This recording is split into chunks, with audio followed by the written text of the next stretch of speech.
Hello to all MILFs, talentless trash, and the annihilated feminine. I'm Smokey Joe.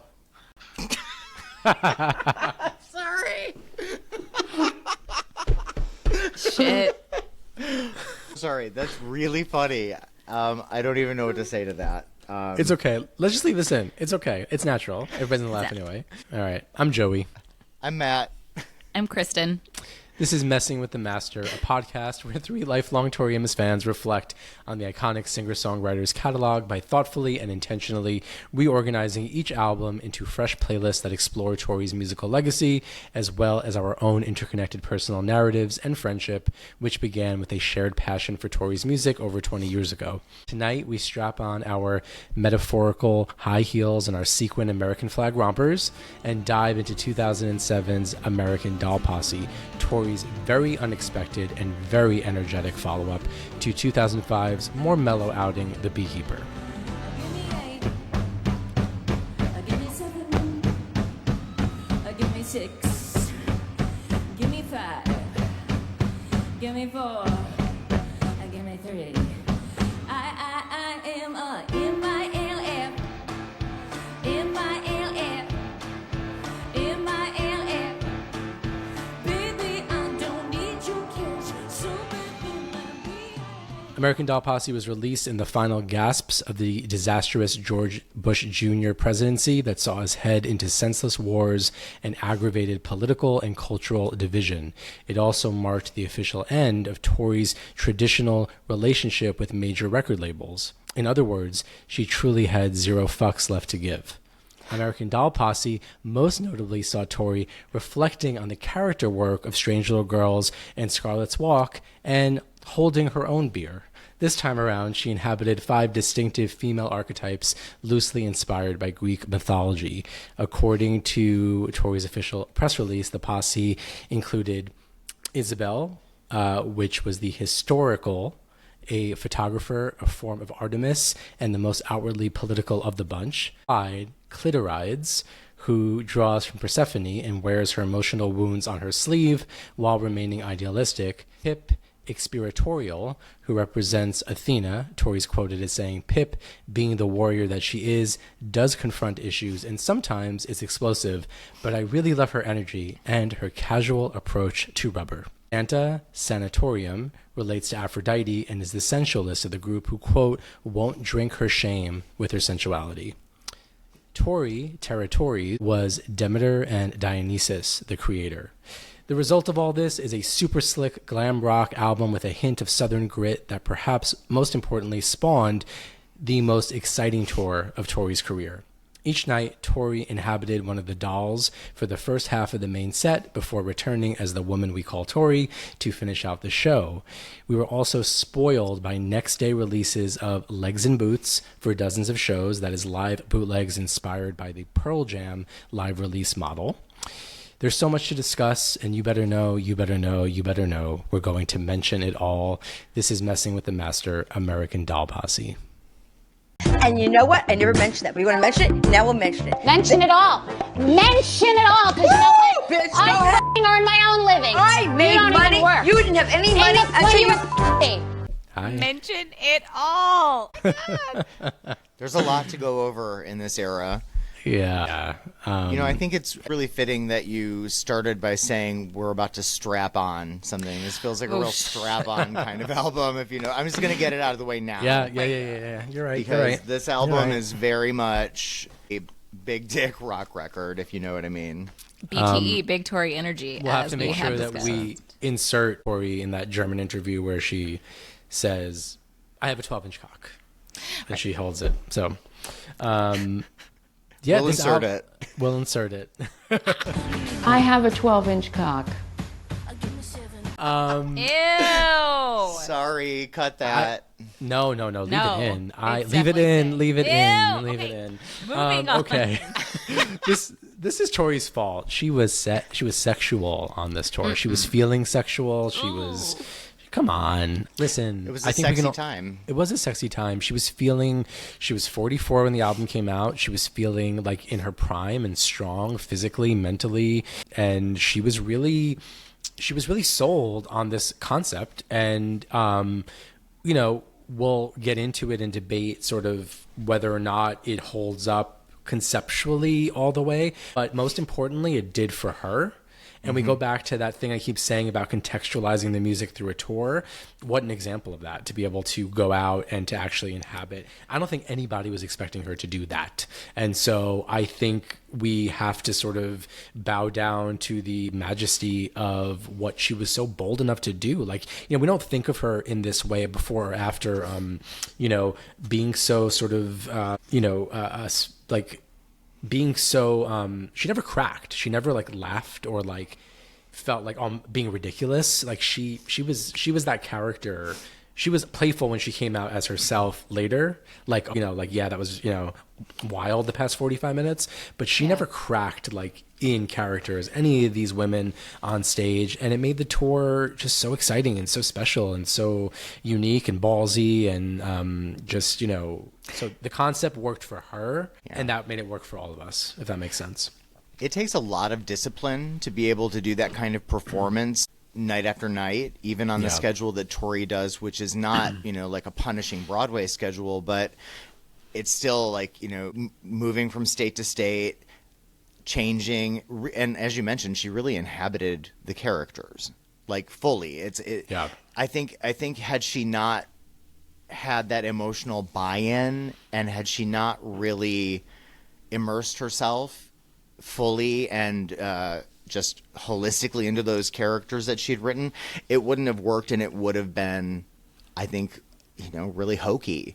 There's an element of camp to the whole thing, but not in a bad way. You know, I think there's a really beautiful, like, glam rock camp aspect to what she's doing here. It's reflected in the music. I think it's one of those times where the visual element of Tori really hits with the music, which is not always the case in the latter-day Tori career. But I really like the dynamic sort of merging of all of those identities into this beautiful, like, visual art project. But It is very much the Ziggy Stardust of Tori. And I think that, like, if you are going to go that route, you're going to do it, right? You're going to lean in. There's no going back. There's no reason to be a little shy or break character because it is so out there. And so I think that she did a really good job of that. And I do think because, like, the work ethic, she was not going to be the type who would kind of break character or make it seem cheesy. Yeah. So it's truly admirable. 4 different characters and then the Tori character every night. It's a lot. It seemed like so much work. You know, I have to bring up, though, that, you know, I don't think it seems so out of the realm of the Tori that we know to do a project like this. You know, she talks a lot about identity, her own identity, and how it affects and shapes her music.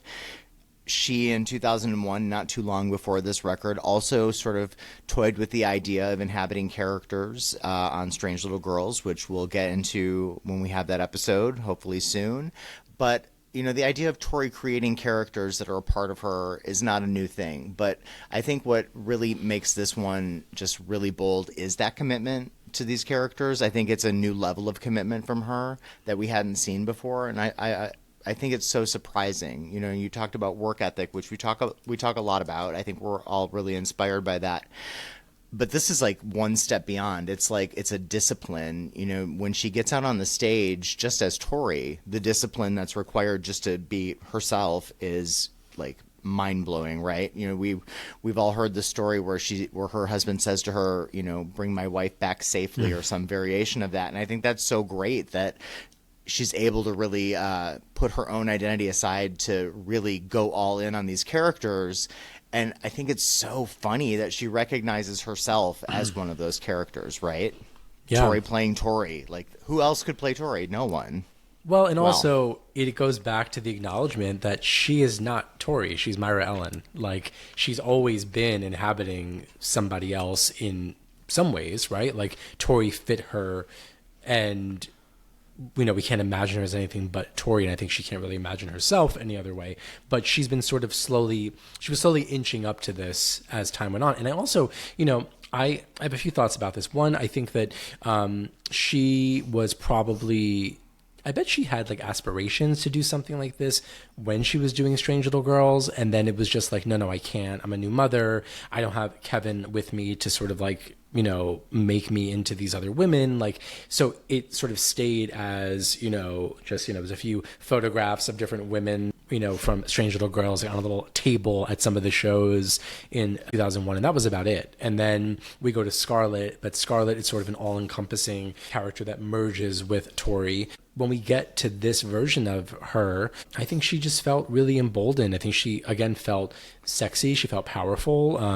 You know, now that I'm in my 40s, I understand what so many have said over time, like your 20s are, you know, you're a mess. The 30s, you're figuring out. In the 40s, you don't care much about what other people have to say about you anymore. And I think that shows because she really just like stepped out and had this, you know, like thick skin, thick performance skin. It made everybody so receptive and so excited and so excitable in her presence, and she fed off of that energy. And the surprise about who you would get that night was a really thrilling thing. It's always fun to like play that game. She's been doing that forever because she changes her set list all the time, which compels people to go see her over and over again. If she, you know, did one set list for every tour, she wouldn't have the same repeat crowds, but it's always been this, you know, special hallmark. And then you make that even more heightened by which doll are we going to get? What's, you know, like what's going to change when I see her? What is she going to wear? I mean, the outfits were crazy. And she just, and also I think that there was this, you know, she felt strong, but also she had this like armor of, you know, this is like, of course, so silly. I was not a theater person at all in college, but I took this mask class with an amazing theater professor named Shelley Wyant, and she did a neutral mask course, and you would wear these white masks and you just acted with breath and body. Somebody like me who would never perform that way in front of people was so into the class. I fucking loved going. I looked forward to it so much. It was such a release. I put on a mask, I sat in a group and we played and we acted and we did perform, but I was safe behind this mask, and I could like, you know, tap into other parts of myself. And in my final review, she said to me, you know, this is going to help your writing so much. You have no idea yet what this is going to do for you. And she was right. It sort of allowed me to step into other characters and other minds and lives in ways that I couldn't have done. So to go back to Tori, I can only imagine that after all this performing in a very specific way, to suddenly have the safety and freedom that comes with even the Tori wig. You know what I mean? Like she was wearing this like exaggerated version of the red hair. It was not her hair, you know, like it let her, although I do believe she once told somebody on a radio show that it was her own hair. She was offended when they asked about it. But it was so clearly like, you know, this was like a Cher version of Tori. Like, obviously, this is like a, you know, drag. Yeah, like a drag version of the self. Yeah. And so I just think that stylized. She had the with the sage and the chicken. Like it was a very stylized. I mean, she had the lamp. Kristen and I were we were at the show when she debuted a fucking lamp on stage. She does Scarlett's Walk and she just lifted a We still talk about it. I mean, the gun and the knife for me and a gun. I mean, we can go on, but she said this is going to be almost like, you know, she had a band with her, but in some ways it was still almost like a one-woman show kind of vibe. Theater, like, yes. I'm going to give you this. Yeah, I mean, it was so realized. And the last thing I want to say, I'm sorry, I'm gobbling up the mic, but I don't want to forget this. You know, I was worried because the first image we got, I love that picture. Everybody loves that picture of her in that dress with the blood running down her leg, the, you know, broken shoe, the word shame on her hand, the Bible in the other hand. And we're like, whoa, what is this? You know, and then you get the title, you're like, what is she going to do? And then you start to get the other bits and you're like, this is kind of like fashion show. She's up against one wall in her garage. Like it sort of felt a little staid and a little like unremarkable, and then it worried me. And then she surprised us because then what we got on tour was this pure evolution, and it just evolved and grew and grew. So it was one of those times where it's like she really knew what she was doing and she really trusted the process that she was going to expand on this. And so it's another reason why you can look back and say, oh, this is a glamorous photo shoot of these dolls getting ready to go out and do this much grittier thing on stage. It was really beautiful photography, but then on stage it was so much more raw and so much more like emotional and confrontational and surprising than anything we could have sort of imagined. So it was one of those times where like I let myself get disappointed prematurely and then was like blown away by the results when she actually went out with the work. I think that when you look at the history of people from the music world acting, it's really hit or miss. Sometimes it's amazing. You know, you can get a singer like Bjork crossing over and doing a movie like Dancer in the Dark and winning the Cannes Best Actress Award and giving this amazing, iconic performance. We'd never really seen that kind of acting from Tori. So I think I hear what you're saying, and I think I felt that skepticism too. Like this could really, it could go either way, I think. And it was just, again, really staggering to see the level of commitment that she gave to the project, because I mean, you have to really change your body. You have to change your brain. You have to, I mean, like, that's a really focused thing to do. And to do it for, you know, however many nights she did it on the road is incredible. I mean, I've been around a few good actors in my time. So I like to think I have a good sense for when somebody is giving a bad performance. But I never got that sense. I was completely riveted when I saw those shows live, especially like you mentioned. You're able to see something illuminated in a way that still photography doesn't capture. And in fact, in 2007, that's the very first time that I interviewed Tori professionally. It was for this record.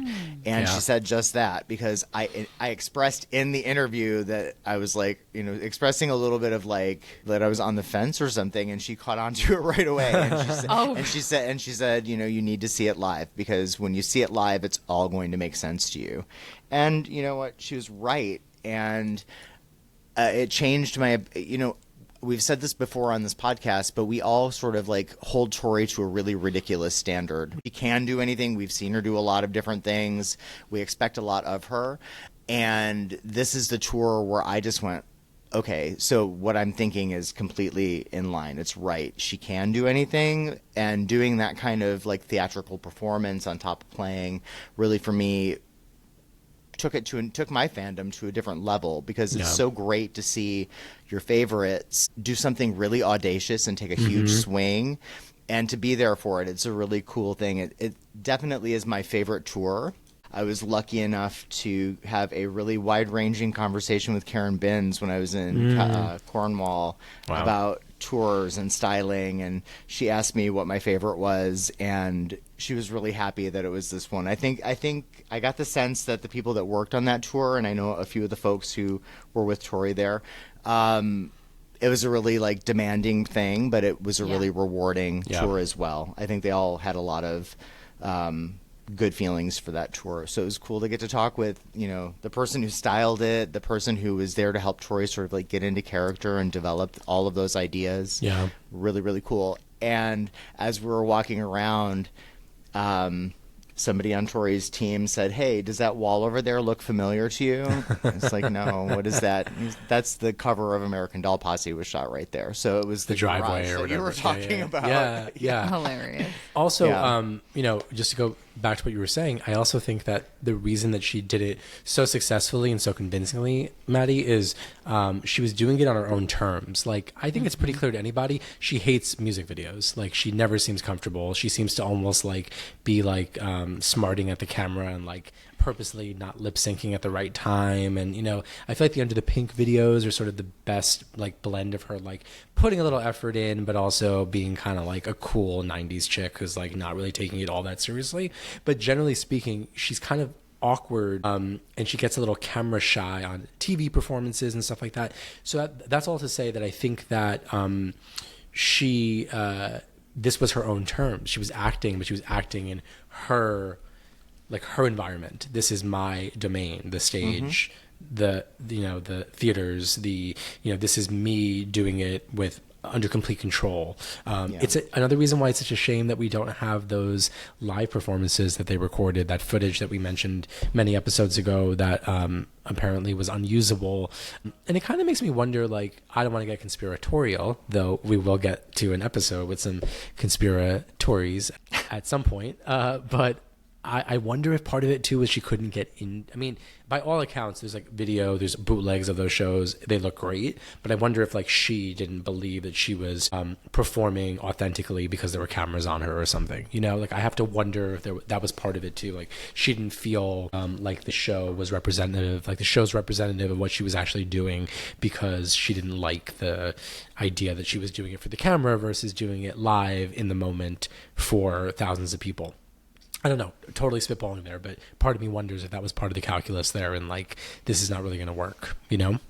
Who knows? I don't know. I can't see it because I could only see it as like an attendee, and it was so good. So I can't imagine looking back and saying that wasn't authentic. But, you know, we're not the performer. Well, those particular shows, I mean, like the final shows that she actually video recorded, that's what I mean. Yeah, that's true. Yeah. I mean, that could very well be. And I think if that is the case, then good for her for being perceptive enough and aware enough to, you know, not go any further with it. I think that, you know, when you've made an investment in something, we've talked about this on our Normally Attracted to Sin episode, because a lot of the footage was repurposed for the visualettes. And you know, like sometimes you have to just work with what you've got, and you know, maybe in her mind, the better play would be to hold that footage for being an independent, you know, and using it the way she wanted. So, you know, I think that goes back to also, you know, this being her last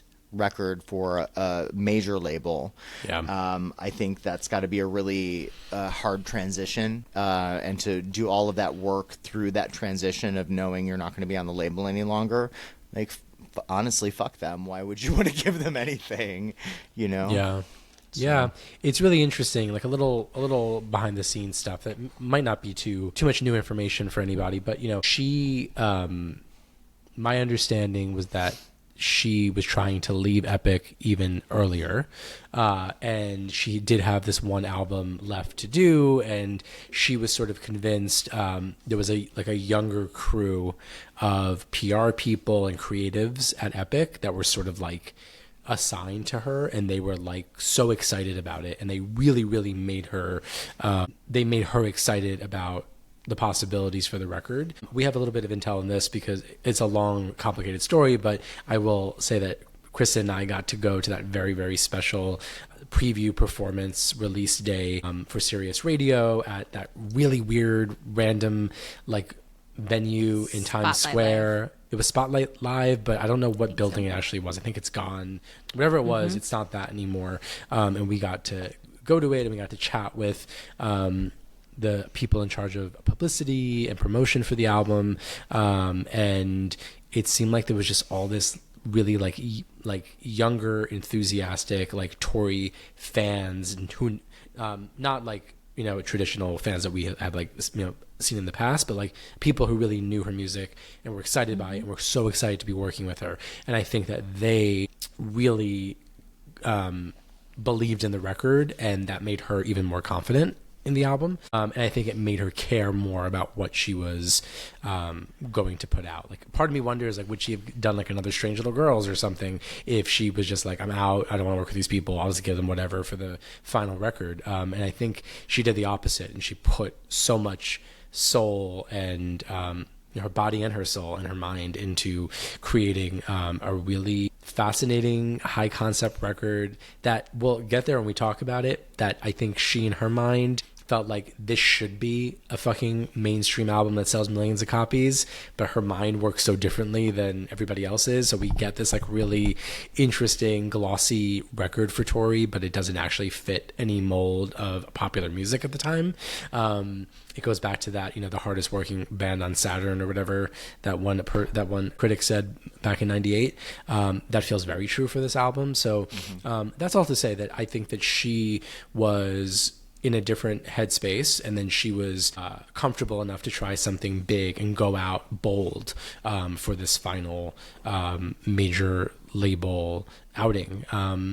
But, you know, I think that ultimately she was unfortunately kind of proven right by the industry, and, you know, it made sense that she would go out on her own terms and not sort of renew with Epic Records or anything like that. But I'm grateful that we wound up getting something so unusual and exciting But I also think like Strange Little Girls was unusual and exciting. So she has a penchant for giving us something kind of special when she is on her way out, or starting something new. And I really applaud her for that. That's always been, I don't know, that's kind of been a hallmark for her. And then we went to Deutsche Grammophon. We got Night of Hunters, which was so interesting and exciting, and then was also anchored by an interesting and exciting tour as well. So I don't know, she has a habit of doing that. And so I wonder what other version of that we'll get down the line. I think I'm going in a few different directions, but I just wanted to get out that sort of like, what I remember about her sort of energy and her mood and how it was, swayed and encouraged by this really vibrant group of people at the record label who really, really wanted her to give her all so they could support it. And, I think they did. I think as best that they could at that time in a changing record company environment, I think that there was like a decent amount of support and excitement for the record as well, and that people were interested to see what she was doing. There was definitely a lot of promo, and I remember at the time a lot of interest because she was doing something really unusual for her. And I there were TV promos, there were a lot of promos for the tour. So it definitely felt, at least maybe from an outsider perspective, like it was being supported like any other artist on the label was. But I mean, knowing now sort of like how things work from the inside, thanks to what I do, I mean, I have to wonder how this record was prioritized at Epic. Yeah. And every company that's releasing some sort of content will prioritize their releases. It's just a financial reality. So I wonder a lot about, was it given a fair shake because they knew she wasn't going to be on their label anymore? Was it given the minimum? I think it was incredibly creative what they did with the marketing campaign, and of course very, very well thought out. Tori, across all of her interviews, had really interesting and new things to say about music and about culture. I looked back at the interview that I did with her, and I've interviewed her, you guys know this, a few times now prior to working with her, and every interview is a little bit different, but I look back at this one and I felt like she was very, very relaxed and like prepared to talk about this album, but she was also prepared to go off book really easily, which I thought was really great. We talked about movies, we talked about culture, we talked about politics. It was a really sort of wide-ranging interview that honestly I don't know that she would give that kind of candid interview now. I don't know that she could, because she was really talking about the candidates, talking about Obama and Hillary Clinton, and discussing things that were very personal to her as well, like playing the record for her parents for the first time in Florida in her truck, as she said. Wow. That FJ Cruiser, you mean? I asked her how she explained to her mother what a MILF was, and she did. It was a very sweet answer. She did an imitation of her mother, basically. She in her accent, and it was a really cute exchange about her father understanding that it's her job as a minister's daughter to combat the patriarchy when it comes to women's sexuality. It was a very and at the time I was in school, I was a women's gender sexuality studies major. I was just eating that shit up. It's incredible. Well, and what a family, because I believe her niece is the one who told her she was a MILF, so she then had to really think about that and then inhabit it. Would that be the niece that she got the tattoo with that appears on the cover of American Doll Posse? I think it would be Cody, who was on tour with her, right? Just to note, neither of you have ever called me a MILF, so I think that's a lie. It's absolutely not. I think we say it in other ways. You don't. Well, but here's the thing: the I has to do with I, and we're both two homos. We're not going to have sex with a girl. Sorry. Do you identify as a DILF? Do you want to fuck me? That's the Listen. The I is a personal thing. I understand that I is okay. We'll take this up. But she calls herself a MILF. Does she want to fuck herself? Yes, no, she it's does. not. Oh, yes, she does. Well, she does. Yeah. She does. Well, yeah. She good does. for her. I like Who it for doesn't? her. Okay. Who doesn't? Yeah, I know. All right. Where were we all when we heard this? I know there's a cheat for you and I because we were together. Were we all living in New York City in 2006? 2007. You and I were living Or together. 7? Yeah. We were living Matthew, together. where were you? I was living in Massachusetts. You were still in Mass. Okay. When did Yep. you come to New York? It was short. It was before 2009, right? 2008. I think it was 2008. Okay. But I was coming back and forth from Massachusetts to New York frequently Right. for work. Right. Got it. You and I were together. I had a little advanced copy of it. It's another one of those records that was during that time period where I talked about it on other episodes where there was that weird player that was streaming clips of songs. So we got like a clip of Big Wheel and a clip of Bouncing Off Clouds and a clip of Secret Spell out of context. And everybody was like, what the fuck is going on with the sound of this record? Like, what are we listening to? And so we got it a bit early and we listened to it in full. And I just remember us being, I think we're on my bed, like sitting, and my cousin Lauren was with us too. And we were listening together.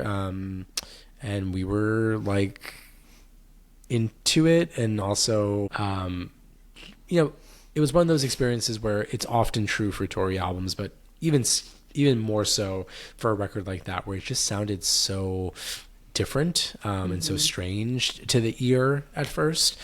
Even the vocal affectation and the mixing and the very, very, very, very prominent electric guitars on the record, which I mean, we don't have to get into a Mac Aladdin debate, but I really like the guitars on this record. They remind me of Mark McKenty's guitars. He was the guitarist and one half of Divinals, which was actually my first favorite band ever. And I hear a lot of that British rock, late 80s, early 90s Divinals guitar work. Like I'm sure Mark knows the Divinals and loves them and loved them as a kid, and probably was like a teenager, a young adult, and I'm sure his ear is very British with his guitar. It's older British rock, and so to me I hear Divinals on it, and so I really am very warm to the sound. I really like it, and Divinals are Chrissy Amphlett was very, very sensual, very sexual in her delivery of the lyric didn't matter quite as much as the way she breathed the words, and that feels very true for Tori here. So even though she's never mentioned it, part of me feels like there is a Divinals feeling towards this record. And of course, years later when Chrissy Amphlett died, she did that beautiful cover of I Touch Myself. So I kind of warmed to it surprisingly early. I liked the sound, and I also just such a sucker for the live band sound, and I loved how everybody was sort of bringing their A game, and I liked the variety of keyboards. I liked the strange accents that she used in some songs. Like I felt like you could hear the acting. I don't know if we got it on the first listen like that, but I think that we were definitely sort of overwhelmed and overstimulated in that sort of initial listen. And I think that first version that we had didn't have Smokey Joe or Dragon on it. I think it ended with Dark Side of the Sun. So we actually had a treat with those additional songs when the proper album was released, which is amazing to think about. Hearing it without Smokey Joe and Dragon feels crazy, but we didn't have it then. I don't know if I don't remember exactly in the moment. Again, like you have to digest everything, right? Yeah. It takes some time. But I remember, like, my memories of living in New York City in those first few years, especially, like, summertime. It was hot, right? Yeah. Was this a May release, I think? May, It was the summer? Yeah, okay. So I just remember, like, that hot, gritty New York City. It matched that vibe to me. Of course, there's a lot going on with the record, but I think the dolls, the archetypes, like a song like Fat Slut, which I may not have been receptive to in another time and environment. It just felt right. It felt like New York City, like a very, just can be a very angry place in some ways. So it all felt right in that hot-ass subway listening to ADP. So and you and I were really living in, like, matched. sort of the gentrifying end of, like, a richish neighborhood that was bleeding into another one, so the streets were kind of like loud and not violent, but like sort of like felt very like aggressive, and our subway stop was a little bit scary, and like right, like everything about it like was just. What was the stop? The Hoyt Skimmerhorn stop. We actually had a lot of stops. We lived right on Atlantic Avenue, so we had the whole hub. We had like 15 subways. It was like the most perfect location that you can actually live in. We lived at Atlantic Avenue. But we lived right on Atlantic Avenue, and it was like really busy and loud, and our bedrooms were on the quiet It was by the Target, side. right? Yeah. Yeah, not far from the Target. Yeah. Now the Barclays Center is there, but we it was a great little apartment, and we had a great life there. But we sort of initially didn't know that we had other subway stops, so we were all going from this like really kind of like stressful environment that you walk up a few blocks and you'd be on our street, because we were new to the city and didn't realize like, oh wait a second, we could go to 7 other trains. Although I think your boyfriend, now husband, lived off of the train, and you had to go to that stop, if I recall. I did have to go to that one, but it's kind of didn't matter, especially like that neighborhood, his neighborhood. I was always getting like talked to. Yeah. I mean, maybe that's just like New York City generally, but I always felt like I was under duress, under threat. So I needed like a spicy Tori in my headphones while I was walking around, I needed to I needed that Pip energy in case I needed to shank somebody, Gotcha. Yeah. And it was definitely delivering energy. Like energy is a word that I used to describe early on, and I think she's even called it energetic herself. Like she knew that she had she was eating her Wheaties, she was like taking those vitamins and working out, and she was muscular in both voice and body, and it comes across on the record, but again, it comes across on the record in a really, really kind of shellacked way, and then it's so much grittier on stage and so much more raw. And again, it goes back to that contextualizing the music. So I was really into it and loved most of it, and then just continued to love it more and more as the tour progressed, because again, she was realizing and evolving those songs, and then integrating older songs into the doll sets, and that then made the newer songs feel and sound different as a result, right? Like, so she was doing a very purposeful, recontextualizing of everything that I think was so valuable, and really very successful. Maddie, how about you? I was living in Massachusetts. I heard an advance copy myself, and I heard most of the record, and then I heard the other, like the additional, is it 3 songs that were additional, like that didn't technically go on the album? Was it Dragon, Smokey Joe, and Posse Bonus? I think so, yeah. So I heard everything other than those 3 songs in one sitting, and I played it. I was playing it in my apartment for my dogs and my now ex-husband, who was into Tori at the time, and we had a roommate who was not a Tori Amos fan, but this album, get him off the lease. He conceded. We had one who didn't like Tori either. Sorry, let's say. He was into it. This was an album, called out by name. Don't name her. She may listen. She would love a name check, please. When it comes to this, sorry, go ahead, Maddie. Go ahead.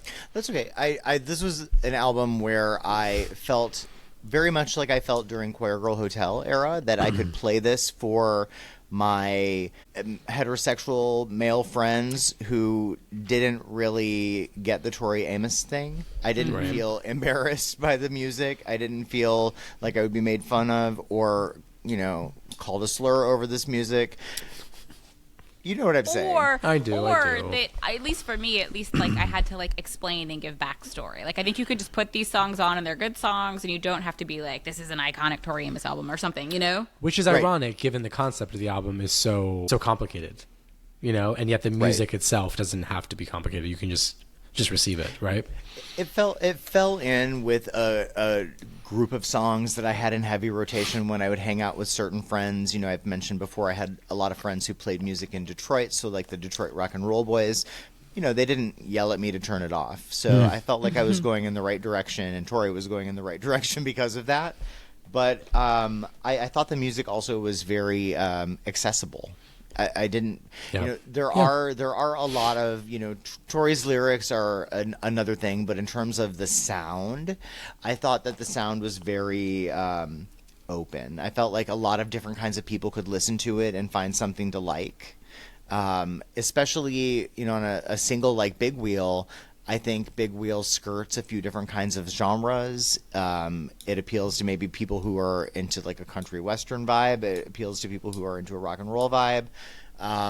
So I think that a lot of the music was versatile in that way, that when people listened to it, like, it felt more welcoming than Tori's music might usually feel. This wasn't a 9-minute Anastasia. This wasn't a complicated thing. The music, the sound of all of these tunes, to me, has a real air of arena rock, which, of course, now that we've seen it in person, we know that that's sort of what it is. But to me, it's like, there are some songs where I was re-listening and I was thinking, wow, this reminds me of like Journey, and there's absolutely nothing wrong with that. I love a good arena rock moment.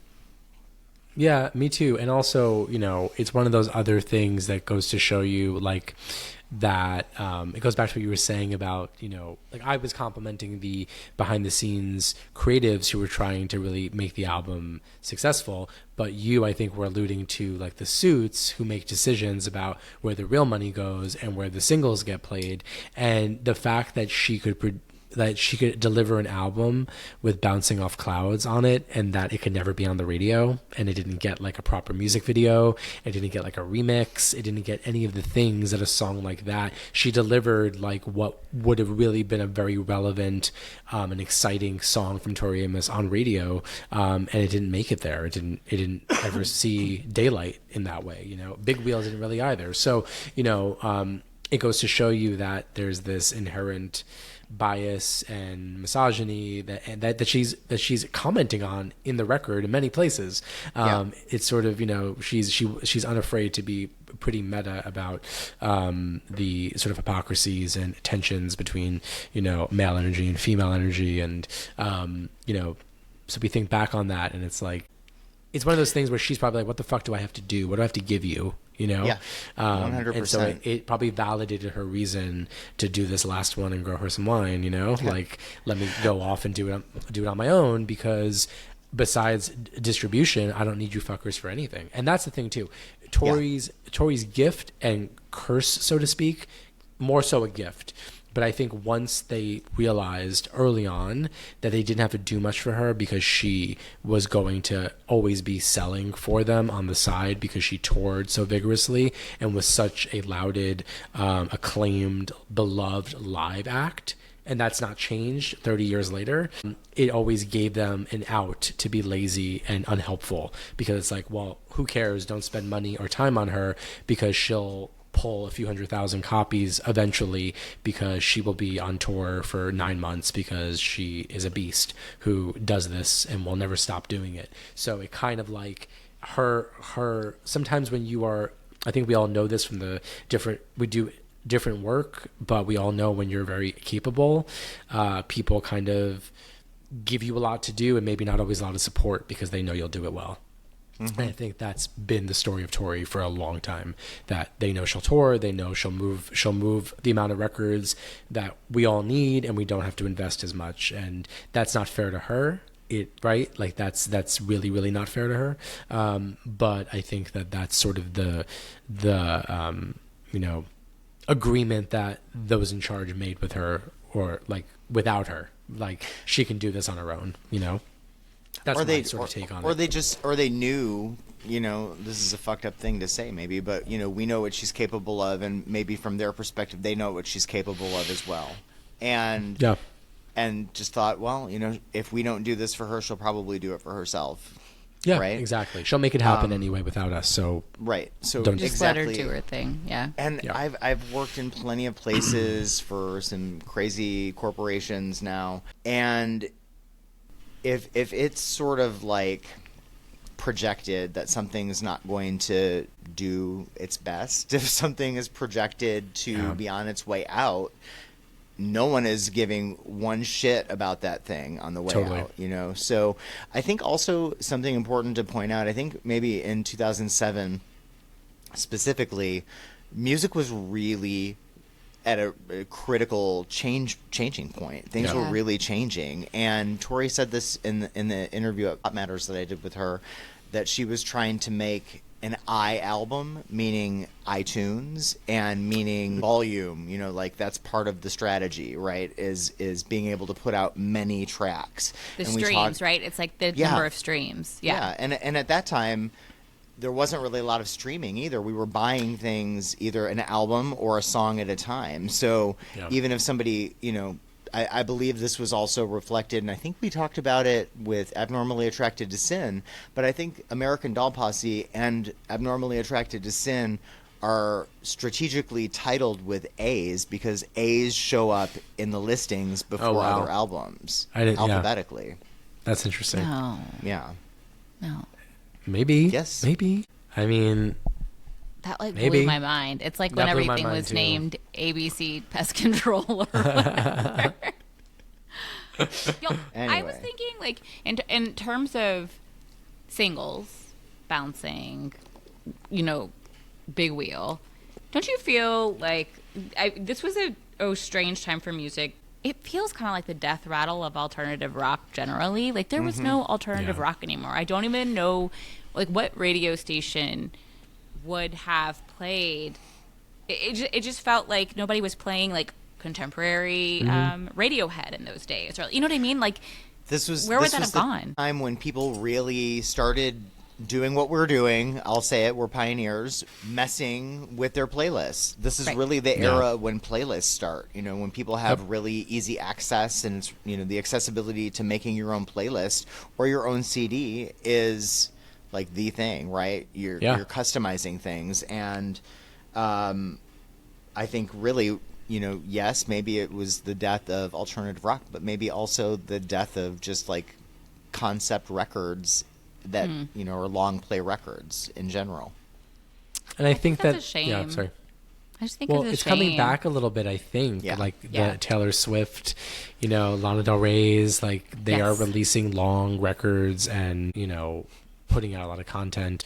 It's like it's so interesting to think if in some like alternate reality, like a Tori Amos was releasing a Boys for Pele now, what the reaction would be. You know, this would be like, she is mother, she is a genius, she is, nobody will ever do anything as special as this, right? Like That album would never be made today, but we're going to talk about that another time. maybe not by Tori, but I think that we're in a time when like something like that would actually have, through social media, through TikTok culture, through standom, would have a really, like, Tori's kind of the original stand culture, like, you know, like, you know, Boys for Pele, and this dovetails into what we were saying before about like, well, what do we do with her? Let's not do very much because she'll handle it. Like, again, we go back to that I'm sure that we mentioned it on an earlier episode, but you know, that Boys for Pele had the first like website streaming single. They just put Caught a Light Sneeze on the website. You go to the website and just listen to the song play over the image of, you know, her on a dirty mattress. And it was like, you couldn't buy it, you couldn't keep it, you couldn't write, but you had to go to the website over and over again to hear it, because chances are you were not going to hear it on radio, right? And you would have to wait till 3 a.m. to see it on MTV. So I think that she sort of, you know, I don't know, I just don't like, she doesn't get credit for sort of pioneering some of those things because they were not things that were meant to be compliments to her. You know what I mean? They weren't like strategic on her part. They were sort of like ways to do less and give less to her. So that's why I think like in some alternate reality, like if this was a purposeful strategy, it would be really, really well received and probably sell multiple of what the record actually sold back then or streamed so much, because I think that there's this like, we're inviting, or younger music listeners are inviting that kind of unconventional way to share and seek and respond to music. But when Tori was pioneering all those things, they were accidental. Like Bliss being sold for $1.99 at mp3.com was not a compliment to her. It was like, oh, let's try to experiment and make people buy $2. They spend $2 and buy this song that'll be out in a few weeks. Like it was all like this odd, you know what I mean? Like things were foisted on her that she wasn't participating in because they weren't real strategy. It was just like, I mean, we were, you know what I there mean? were a bunch of us psychos online. Like most of us were online. That's the point. We're mostly there. It's true. I I think as some because I work in like digital marketing, I don't think that they were like, we're going to give this gift to Tori Amos, but I do think that we were the perfect audience to test on because we were online, we were decently savvy for the time, and we were willing to like go to her website over and over. Yeah, buy. Obviously, we love the gamification of anything Tori Amos. Like, I will buy this in various formats. Give me all the outfits, sure. Yeah. But we were the ones going. Like, what other artists probably had their fans going to their website all the time? That was just kind of like our online fan culture. So it made sense to me. Like if I were working at mp3.com as a marketer, like I would absolutely totally start with that type of audience, like a really active online fan base that talks about her all the time. It was smart on their part, but yeah, it wasn't like a gift to Tori. It was for mp3.com. It wasn't for Tori. It also you know? just wasn't fully realized. You know what I mean? Like it was not really like for her to try to expand it. It was almost like they were like, I mean, you know, by now everybody knows because I think she wrote about it in Piece by Piece finally, but I can't recall off the top of my head. But the big like, you know, secret was that like she wasn't being played on radio and they were giving away tickets to her shows. This is part of the reason why she didn't like doing LA and New York all the time, because they would give away tickets through promoters and stuff for her shows in order to get other people played on the radio. So she was always being kind of like, she was the prestige act that people wanted to see, and they exploited that to benefit other musicians and kind of leave her in a lurch. And so that's why I think that she just, you know, her experience is so interested and layered, but you know, in retrospect, we can sort of attribute positive developments and things stemmed out of things they tried with her, but she wasn't really a participant in it. I don't believe it wasn't like a, hey, this is what we're going to do and it's going to be great, Tori, and you're going to love it and this is why we're going to see it through. Or maybe it was sold to her like that many times, and then she saw the reality of it, was like, oh, you're actually not doing anything with this, like this is not actually, you know, benefiting me at all, and I still have to do it all myself anyway, and you know, who cares? And I don't know. I think that she just had a really uniquely rough road with the record industry. And so with that, I think we should probably move into messing with American Doll Posse, because it's such a central tension. Even if it's not super explicit, it's there, right? Like this, like, you know, reckoning with what's the phrase I want to use, with toxic masculinity and patriarchy and sort of, you know, as we're moving out of a certain type of, although of course we're now backsliding into that kind of country and governmental rule and people's desires for authoritarianism, but she was releasing this and making this on the eve of change, right? And we're moving into the election of Barack Obama shortly after this, and, you know, we're moving away from a lot of the things that she was railing against. And I think that there's also why there's a lot of positivity and feels like there's a lot of hope on the record, despite it being like a little like shrieky and hard. But yeah, the stuff with the record label is obviously threaded throughout this. And so who'd like to mess first? Maddie. Matthew's ready. He's I've been ready. ready for this one for a while. I'm excited. Yes, he loves this album so much, right? I love this record. I listen to this record a lot. I feel like it holds up. I feel like it's, you know, still a little bit of a time capsule in a lot of ways. And, you know, I know at the time when it came out, for me, it made sense to me that it would slip into like this sort of mainstream rock sound, because to me, I was hearing like Coldplay, I was hearing U2, I was hearing those big arena rocker guys that were at the time putting out really successful records, and I felt like there were a lot of favorable comparisons between what Tori was doing on this album and what those guys in rock bands were doing, you know. And I think there was a lot of polish to the record that's really reminiscent of, you know, a U2 record, which are always really well produced, even if they're not your favorite. Coldplay is the same. I think the production is just so epic and so towering on this record. It has to be said that the production just really takes it over the edge, and it's so much fun. It's just so bombastic. So listening to it, I'm always listening to it. And a lot of my favorites are on this record. So I did not we discussed in our text chain the idea of not bringing the dolls into our own playlist. I did not do that at all. I didn't think about them. I didn't think about Tori's concept. To me, this record, as I kept listening to it, was one thing, and it was just this great arena rock show. So to me, that's what this record is. It's like one long, consistent arena rock show. In the sort of like realm of like a Ziggy Stardust or somebody like that. So I'm starting my playlist with Body and Soul. Ooh. Like that. Because it's probably, it's one of my favorite songs. It's such a hot song. Anytime you hear it in concert, I don't get sick of that song. It's got such attitude. It's got such swagger.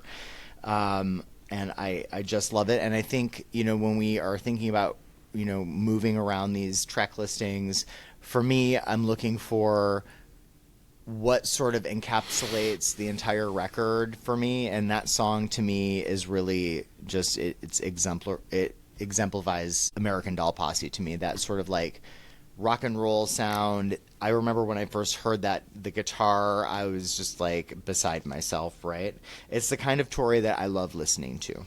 So from Body and Soul, changing gears a little bit to Beauty of Speed.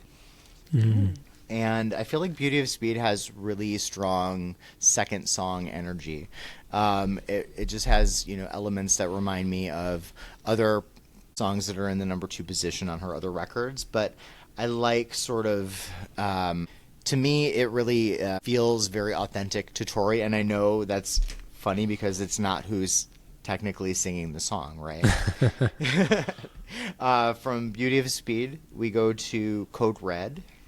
Really early in the album. I think listening to this one, and then I watched a couple of live performances. This one from Tea in the Park and from this show that she did in, was it Finland or Norway? One of her like Scandinavian shows that was really well filmed. She did a version of Code Red, and I thought every time I saw it live, she really brought a lot of additional energy that wasn't on the record to the live performance and made it really something completely different. But I've always thought it was a really solid song, and I like it really like up front in the record. From Code Red, we're going to go to Smokey Joe. Early. Yeah, so this is sort of the part where she's, leaving those troubled boys behind, and I think Smokey Joe fits into that through line of, getting rid of the negative male energy in your life, whether you're murdering him or just leaving him. And from Smokey Joe, I had a hard time, but I initially was going to go in a different direction. But after Smokey Joe here, I'm going with Girl Disappearing, which, that's another theme on the record is, the you that everybody knows fading away, right? The girl disappearing. So being somebody else, trying on another persona and, getting through maybe a hard time. So I really like this song. This is, I think, the most classic Tori song on the entire record. It's the most identifiable as like a signature sort of Tori sound, I think, out of all the songs on the record. From there, I'm going to go to Father Son. So Steady Girl on Your Feet. After Girl Disappearing, I think, is a nice play on that. And I like the intro in Father Son because it's just a little bit sunny and warm. And I don't know what kind of keyboard she's using. Is it a Wurlitzer that she's using on this song? I think it's the Rhodes. The Rhodes. I love the sound of it on the very beginning of this song. I think it's really warm, and we need a moment of warmth after this because we've been under black ice at this point. From Father Son, we go to Almost Rosie. And I, again, watched a couple of performances of this as well when she was doing it live in studio, solo a lot of the time. Incredible solo performances of these tracks, which to me is one of the hallmarks of, what's a really great Tori song, when she just sits in the studio and plays it by herself, and it's just as good with just her and the piano. I think there are a lot of instances of that happening during this era. Beauty of Speed, she did that a lot too, solo, and they're just solid songs. You know, I either really with the love that band or too. without. Yeah, sorry, Maddie. I love that too. I just want to say, because what it does is, I know a lot of people complain and say, "Oh, I wish it was solo on the record." It's like, no, you don't. Like she does those solo performances to show you like the incubation. Like this is where it started. This is what it's like. But then I'm producing it and playing with it and doing this other stuff. So she's giving you these multiple versions of it. That is so you know. It's so special. I love when we get those special solo performances of it. And we talked about the solo 29 Years from the Tiny Desk concert. That is so mind-blowing and so cool and so interesting. And the Trouble's Lament that she did solo piano, that sounds nothing like the album version. And like, it's like, where's this coming from? Like this is where it started, and then you did like, or is this a later like invention? And it's like, it's so seamless. And I mean, Beauty of Speed and Almost Rosie are perfect examples of that, because when you watch those solo studio performances, you're like, what? Like, I can hear this. I know it's there on the record, but the translation is wild. Yeah. So I'm glad you pointed that out. So Almost Rosie, I really got into this track. It's one that I maybe don't listen to as much as the others, but it's a solid track. And from Almost Rosie, we go to Dragon. From Dragon into Digital Ghost, which I love. I love when Tori gets romantic, but also it's to me just a sad song. Again, the lyric, the you I knew was fading away, and you have to think that's her maybe singing about herself, whether in a mournful way or a happy way, we don't really know. But we do know that by creating a character of Tori, she's doing a bit of distancing, maybe for her own mental health reasons. So from Digital Ghost, we're going to go to Bouncing Off Clouds, which I've always loved. I love it. Love it live. Wish she would have brought it back in the second leg of the 23 tour with the Reindeer King Bridge, which, as we all know, is my favorite Tori Amos song of all time. But we got a lot of it in the 22 tour, so can't complain too much. From Bouncing Off Clouds, we go to Rooster Spur Bridge. And from Rooster Spur Bridge, I have added a little treat for everybody, Drive All Night. Which has that, honky-tonk sort of vibe that we like so much. And so for me, Bouncing Off of Clouds, Rooster Spur Bridge, Drive All Night, and then Secret Spell are a little bit of that sort of like hometown rock feeling, a little bit Last Picture Show, as she mentions in Drive All Night. So I think they all fit really well together, and they're all a little bit nostalgic. So from Secret Spell, then we're going to go into Big Wheel, which, for me is top tier Tori Amos. I always get excited for Big Wheel. Always want to do the call and response. Always want to watch it live. Always really lose my mind genuinely every time it gets played live. And I don't mean to brag, but I did ask for her to do it. And I think she, for once, really listened. Before the tour started, like a psycho. I asked right before the tour started through a mutual friend who we were talking about songs that were maybe going to be played. And I said, this one has to be played. It has to be Big Wheel. And it came right out. And it came out a lot. So from Big Wheel, we go to You Can Bring Your Dog, which is a real slutty song. So slutty. Yeah. And then I'm ending this playlist with Teenage Hustling. It's the reminder, don't forget. You better know. I hustled. I hustled my ass off. I like that. I'm the OG. I think Teenage Hustling is a real, it's really aggressive. It's a really aggressive song. And I think it's also very, like, grandiose.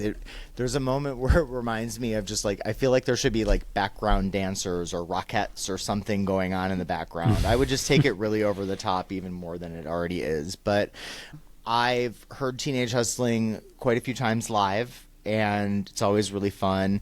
And I was in the audience in Los Angeles for 2023's Return of Pip. I must point out, I was there.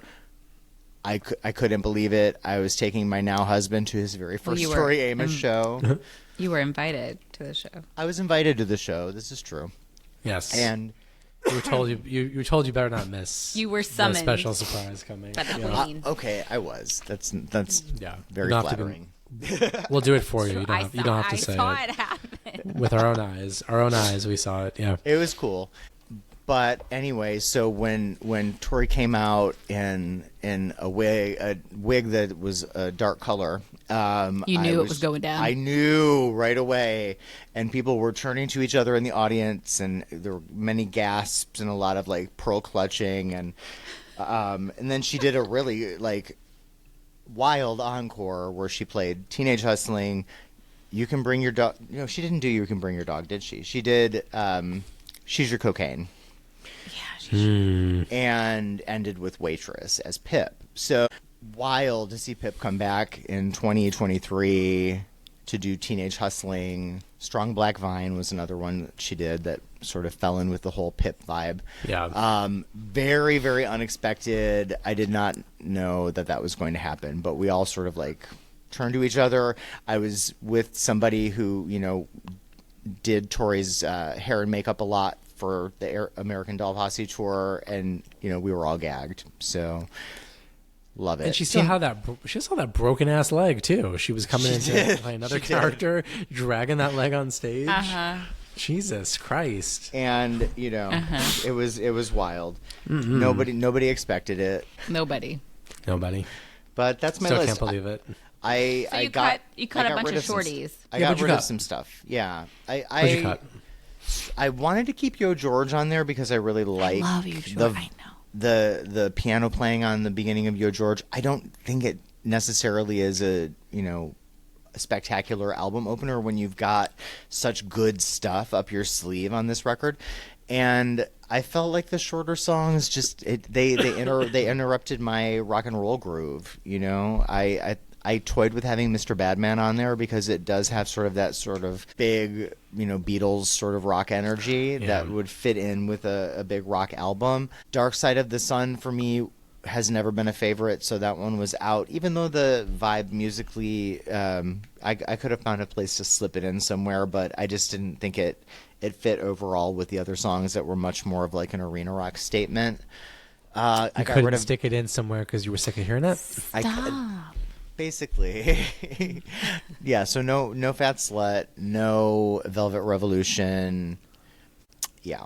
Okay. So those are gone. And I think it makes for a more concise and powerful Tight. rock and roll show. You know what I mean? I can see that. Yeah. Yeah. So, Totes. that was all I was going for, was a really good rock and roll show. I would love to see that set list be played, Yeah. Mm-hmm. Yeah. So that's me. All That's how right. I messed. Who's I'm into messing that. next? I like that. Kristen, I'm you going want to mess next? Yeah, I'm going to Yeah? go next. And I'm All going to right. go next because excited. I did a lot of things similar to Maddie. I mean, different, Okay. but similar. Sure. Shocker. That's what friendship is. Similar but different. Friendship is wearing a dress that matches my curtains. If you want to go back to our last to episode. Ocean to Ocean. You're also wearing a hat that says best friend, which I know is for me and Joey. Yeah. That's right. Okay, so ADP, I started with one of my favorite songs, which is Body and Soul, just like Matthew. I similar to Choir Girl, I was like, I'm just going to go into it and start with one of the songs that I listen to first. Like if I mean, again, I am kind of a purist. I do love to listen to ADP straight through, and I really do like Yo George as the album opener. But when I'm mixing it up, I either go to Body and Soul or Code Red first. So I chose Body and Soul, and I took it. I can't get away from narrative. It's more loose this time, but I did think that it was kind of cool to start with, communion, getting into a little bit of like religious, like an entry point. And then I don't know if this is surprising to y'all, but I went to Code Red next, which I think is like very powerful, very dense. It's like, it reminds me of like a very dense bite of chocolate, I was going to say that. Code That's Red. so funny you said that. That's what it feels like It's a like dark chocolate, like a big. yes, dark chocolate. Yep. But I wanted to because doing this last one and growing wine, I thought it was a nice nod to communion, drinking the wine. But I think I like also it's a little bit of like, it gives me that buckle up bitch feeling, you know, like I'm going to do this last one and she's really going to do it, right? It's going to be powerful. It kind of like sets the tone for this powerful rock album to me. Side note, that lyric caused me so much angst for so long. I was like, what if she never makes music again? Why? She's just going to go grow wine and we're never going to hear from her again. It really stressed me out. Yeah. But I love that song. And it was, of course. She really got your ass. I know. Thanks. I like to be proved wrong. She used to be really vague about that shit a lot. She would like talk about like even the Atlantic Records days, like maybe I'll go away for 7 years. Like she made a lot of like proclamations that were like, I don't know if I'll do this again, and you know, here we are. That's what it was. Like that. It referenced those comments to me, but it was much more direct, you know. So it really freaked me out. Not to interrupt you too much, but she, you know, she did say something during the promotion of that she would never tour like this again. Yes. And nobody knew what We that didn't know meant. what that meant. And I knew, like I didn't feel like she wasn't was true. going to go away. I felt, but I felt like, you know, okay, she'll come back with like a different version, like a more deconstructed version of what she's doing with this show. And she was right. She's not done a show of this scale since. And I think fair enough. You know, I think probably what she meant was I'm in great shape right now. My voice is in great shape. I've got the chops, and this is the time to do a big rock show. So, yeah. Anyway, I digress. Sorry. It still stressed me out. Well, I finishing the sets with Code Red every night was also right, know. and it was so like it was so big and so soaring and so powerful, and you know, again, it was hammering home that message that was worrying to you, like very energizing, but also made you worry and kind of shrink. And like also like the ending with like Hey Jupiter all the time of the whole show, like that was most shows, and that there's something so definitive, and so I have to like I'm going away now of ending with Jupiter. So yeah, go ahead, continue to All rest, right. please. So we had Body and Soul, Code Red, and then I went next to Girl Disappearing. Ooh. And put it similar to exactly what you said, Matt. Just I needed to slow down, change gears, and it's very I wrote classic Tori. Needed that kind of JPS vibe, Tori, and then also just thematically, I like the idea of, you know, no protection from the urban light, because I don't think that Tori gets a lot of protection from the media or whoever. And I think that like going out and doing this record in this way, I think was like very ballsy, and also just like kind of naked, right? Like even though you're putting all these outfits on, it's you doing your thing, like really letting your freak flag fly in the most fabulous way and having to go all in on it. And it's just a really vulnerable place.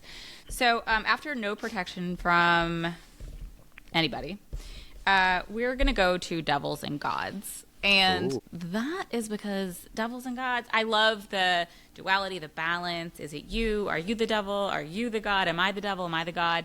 I really like, it's a short song, but I really like just the concept she's playing with. Is it heaven on earth? Is it hell on earth? What is it? I also love the live version.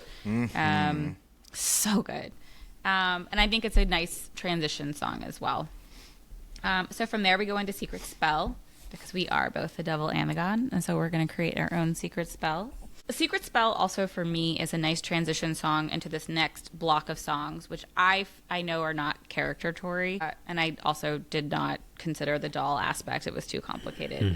But Secret Spell to me, you know, you kind of get walked through Tori's years of playing Jumps at 3, Tears, a high heel, blah, blah, blah. You get walked through her history playing as like a little girl to a young woman.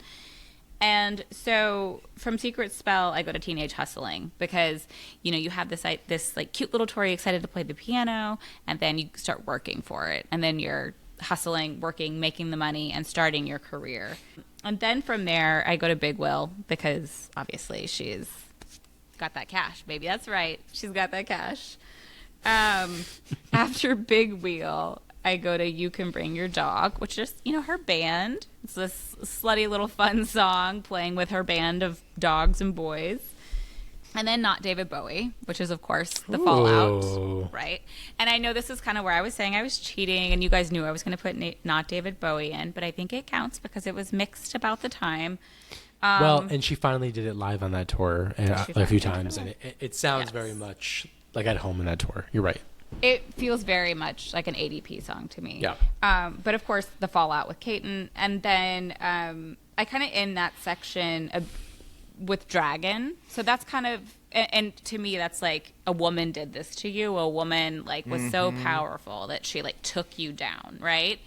And who knows the real story behind all of that. But that's that section that I see of like Tori's career and kind of like slaying the music industry dragon. I know we talk, you know, there's other themes of that on other albums as well. Like Ireland, but either way. Love Ireland. Yeah. So that's kind of that like Tori career section, which I thought played really nicely together. And then I put Smokey Joe. I can't unhear Dragon and Smokey Joe like together. To me, they are together. And then I use my favorite transition song, which I know is Matthew's ex-husband's favorite song, Programmable Soda. Don't forget. I love Programmable Soda. I don't know why. I don't know if I'm alone in this kiss, but I fucking love it. I sing it loudly and proudly every time it comes out of the car. I can't believe you know that's one of my ex-husband's favorite songs. This is fucked up. Okay, you lived at my house for a long time. We've had a lot of conversation. I just remember it because we were talking about ADP, and you were like, you know, he didn't like that album except one song. You'll never guess which one it was. And I was like, Programmables. It just like came right out. I felt it in my soul. And you were like, yeah, how did you know that? There's something about it. It's so sticky I love it to me. I love it too. We also love a fat Coke up in here. Maybe it's us because we love our drinks. I mean, I think you and I will agree that we love that moment of that. And boy, when you drink at the end, that's why I hate the Gold Dust version so much because it shits on that beautiful delivery of that. She does it differently, and it's so perfect. It's a perfect little lilt and sigh. I love it. I love it. Okay, so It's go on mine. Programmable Spoiler Soda. alert. I kept it on. Good. Yeah. Programmable Soda, and then obviously, so then I kind of go into I had a hard time here. I put Almost Rosie in here. I was thinking Cherry, Rosie, and then Beauty of Speed with colors. That was the next three. Programmable Soda, Almost Rosie, Beauty of Speed. I don't need to, keep it very literal. I don't have to be. But I kind of didn't know where to put Almost Rosie, and I was tempted, or Beauty of Speed. Oh. But I think all these songs, we've said it before, a lot of them have really strong intros and outros that they can kind of be connected to anywhere. But Beauty of Speed, to me, when I'm flying, I'm there on my playlist. Beauty of Speed comes up a lot, and I don't know, but I always think of Bouncing Off Clouds as an airplane song. I literally think it's turbulence. I think the song is about turbulence. I know it's not, but anytime I'm on an airplane and I'm vibing, I love listening to Beauty of Speed and Bouncing Off Clouds together back to back. And so you I was start like, to Jerry blank out. I do. Bouncing Off Clouds. And that's random as hell, but that's why these are personal playlists. Again, I'm pretty much a purist with this album, but that's, again, those songs come to me on the airplane. And I flew yesterday and I'm flying again tomorrow, so I will be listening to them in this order. Airplanes take you away again. Aww. They sure do. And then, so from Bouncing Off Clouds, I went to Digital Ghost. Again, I didn't exactly know where to put the song, but I think starting to talk about, Sterile Day, Won't Bring Her Back. And then we go to Digital Ghost, dealing, of course, with her mother's illness. And then we go to Father Son. And I like this because I wanted to kind of pair, I don't know, there's so much, mother imagery on all of Tori's albums. And so I liked putting it close to Digital Ghost. And then from Father Son, I end up with 0 Point. What? Excuse me? I knew you were going to be mad. You can't do that. Yes, I can. No, you can do anything. can't. Yes, I can. That is crazy. Wow. That is a recorded in 1999 song, my dear. Well, listen, that song, she's been everywhere. She's been nowhere. I think that she's a free agent. She's an absolute free agent. And you don't think that she's got ADP vibes? I'm not even talking about a piano-ish time when it was released. but- You don't think it has ADP vibes? No. What do you and think it and has? you also shot yourself at Venus vibes, and you shot yourself in the foot for Venus. How you It couldn't have gone. It wouldn't have gone on Venus for me.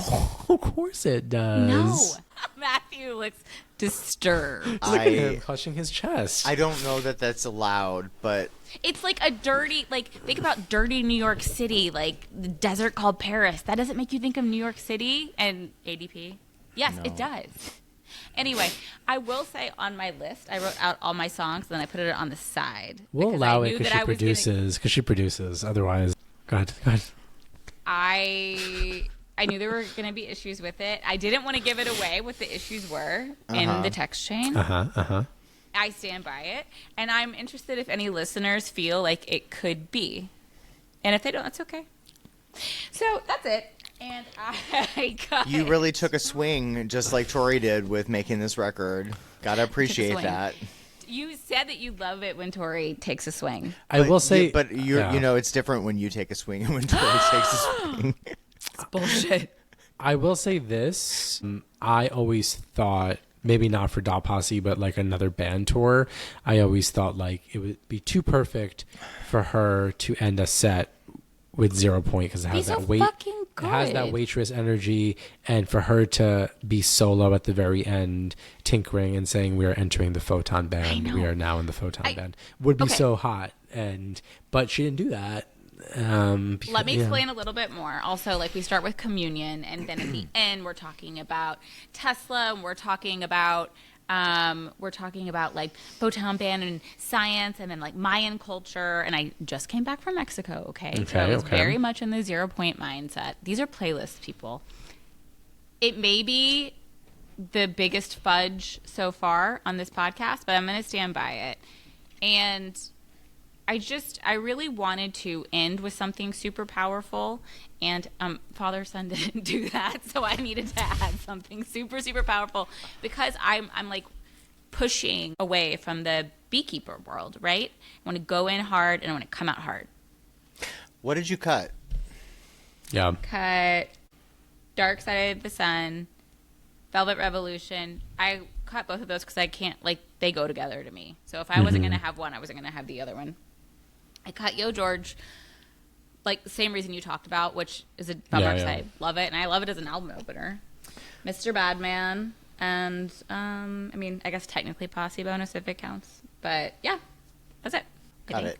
Okay. And so for you, no Drive All Night, no Miracle, No. no My Posse Can Do. No. Okay.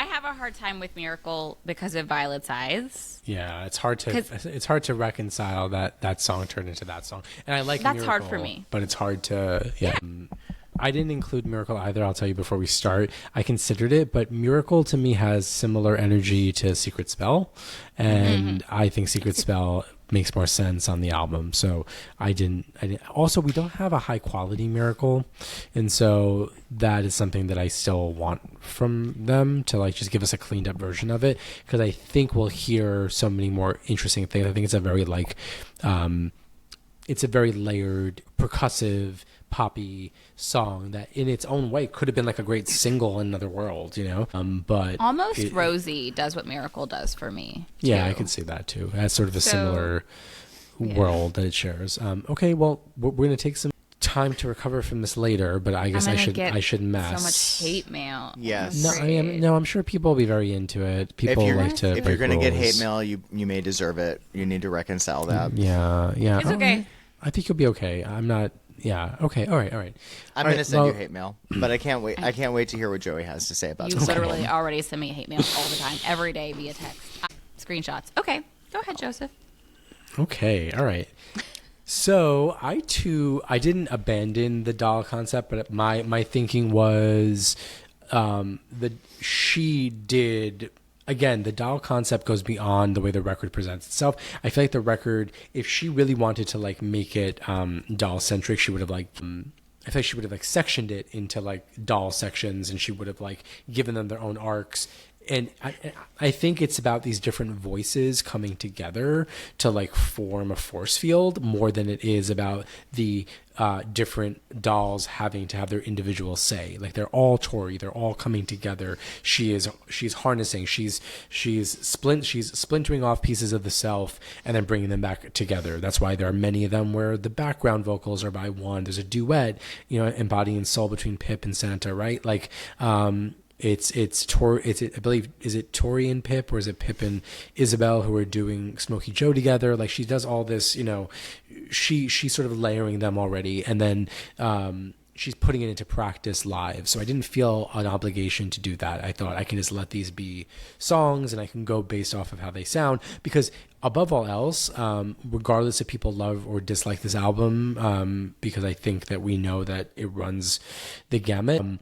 You cannot deny that this record is another sterling example of the truly, sui generis way in which her brain works, that she hears things in such interesting, intricate ways. The production is kind of otherworldly on this. Like, it's grounded, but it's pretty incredible. The diversity of soundscape is incredible. The color of the different keyboards and instrumentation, and there's just so much going on, and I felt like I wanted to honor that.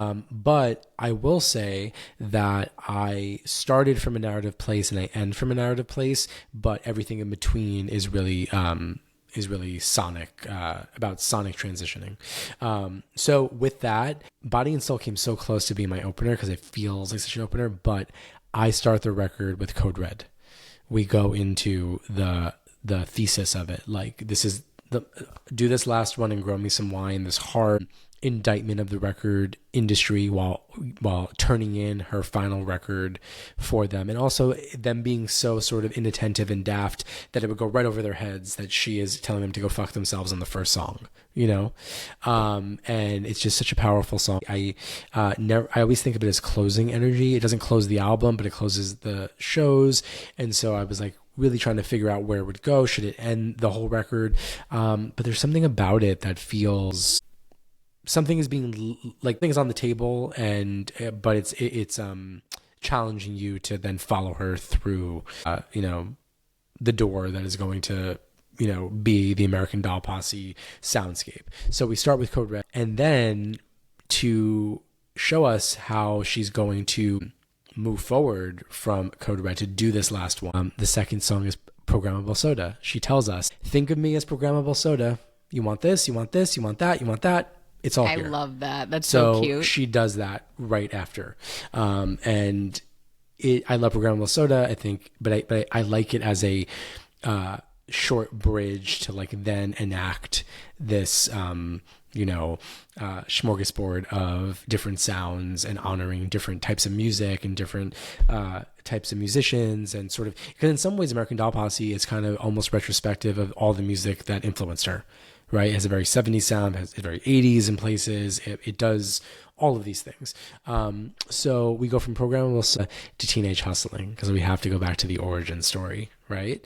And Teenage Hustling really fools you because it's and Teenage Hustling, I'm sorry, is to me, it is a mirror of Heart Attack at 23. Like, she gives us that little ditty in the beginning, kind of soft, kind of playful, and then it goes into something like very hard and poppy and big haired and big energied and sort of manic, and it's a real punch in the face, that song. It's like this voice, this guitar, these lyrics, this like it is dirty, it's vulgar, it's angry, it's playful, it's musical theater by way of, I don't know, Blondie or something. Like, it's an interesting blend of all these different things at once, in some ways very much like representative of what the album does. We go from there, we go to Secret Spell, because that feels like it follows the story of Tori, the teenage Tori working it and being optimistic. And again, with that Why Can't Tori Read connection, because obviously the Sold a Dream at 23 is a direct reference to that deal, and sort of the way in which it didn't work out the way she hoped.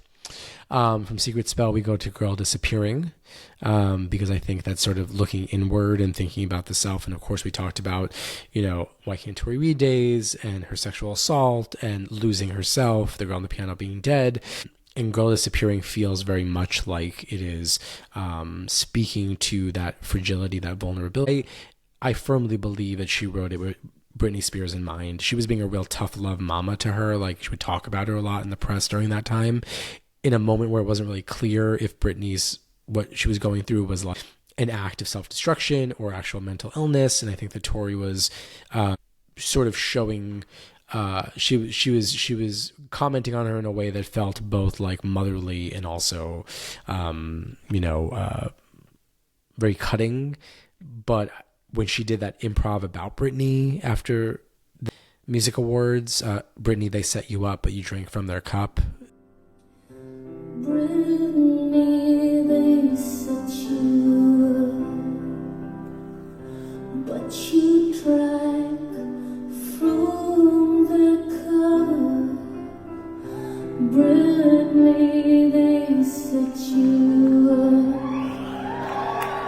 Oh God, this is what it looks like. This is what it looks like when a stone falls down, when a stone falls down. That gorgeous improv that she did. She did so many great improvs on this tour as well. Almost like full song improvs, basically. Things that we're still hoping to hear on album. But Girl Disappearing really feels like it is about that. Like, if not Britney solely, it's about a type of violence being enacted on women trying to make it in the music industry or in Hollywood. I actually teach this song every semester. I use it. I've been doing it for many, many years. I teach Girl Disappearing with a Susan Sontag essay called Women's Beauty, Put Down, or Power Source. And I also use a 2007 piece in New York Magazine that came out right after Britney shaved her head. And it was about Britney, how this was the best performance of her life and that she was mortifying her own flesh for all of us to see. And it was a really like insightful short thing where somebody was like, look, she's doing something that we should be paying attention to. Not just a breakdown. This is something like more existential. So I teach those three pieces together to think about all those things. And my students, it swings back and forth. Sometimes they really, really love Girl Disappearing and they really get it and they just find it so interesting and they think the lyrics are really sharp. And then sometimes they don't understand it at all. So it's interesting how it swings back and forth, almost semester to semester. But I love Girl Disappearing. And again, it has one of those moments. I love that final behind her eyes. Like it has just such a quintessential Tori moment of the heightened vocal, the strings, John Philip Chanel conducting those strings, and just that lift that I'm always talking about with Tori that we get. Those lifts are so important on every record. I listen for them all the time. And that's the one here. We go from Girl Disappearing to Beauty of Speed. They sound beautiful next to each other. The transition. I love Beauty of Speed. I think it's just a gorgeous song. I think it's just the piano and the, I think she's using the Yamaha CP80, I think, at the same time. I just love it. I think it's so colorful and romantic and sensual and the heartache is so palpable and so relatable. And it goes from, and there was a version of this where I thought I would either begin or end with Beauty of Speed because it has opening and closing energy like it really does to me. But it felt like it fit here the more I played around with it. I could see it as like a last song because it kind of like unravels in those last few notes, And her sort of breathing and the way like the piano like holds and the pedal rises. Yeah, all that stuff. But Beauty of Speed into Bouncing Off Clouds is really excellent as well. I love Bouncing Off Clouds. There's not much to say about it besides the fact that I think it's one of those really top tier classic moments. It's one of those songs that shows sort of the unrealized, more mainstream potential of Tori. Like if she did a whole album that sounded like Bouncing Off Clouds, it would have upset a lot of people, but it also would have really pleasured a lot of people, I think, because she gets it really right. She gets, much like a sort of fairy tale, she gets the proportions so right on that song, and I love it. And I think the bridge is incredible, and the quiet Make It Easy towards the end, it's just so good. And of course the live version with Reindeer King from the 2022 tour is so memorable and so iconic and so beautiful. And that was like 11 minutes I could listen to every night, and just gorgeous, and just really went further and further, and kind of a shock that she would do something so long so early in the shows too. Can I right there Yeah. just stop you for a quick second? And Sure. I want to put out a request to anybody who may be listening. If you have yes. a Good, copy smart. of Here we Bouncing go. Off Clouds with Reindeer King from San Diego 2022, or if you have the entire San Diego 2022 You want a show video, you mean, right? video, I really would appreciate somebody adding Messing with the Master. We have something we need to look for. Thank you. We need receipts on something. Many It's- receipts. Yeah. It's June 11th, 2022. Okay. Yeah. Anybody out there? We'll put it in the show notes too, so people know we're looking for it. Yeah. Thank you. Sorry. No. I'm glad that you thought to do that. So, I lost my doc. One sec. Okay. So after Bouncing Off Clouds, a song that I don't necessarily love after Bouncing Off Clouds just sound like it.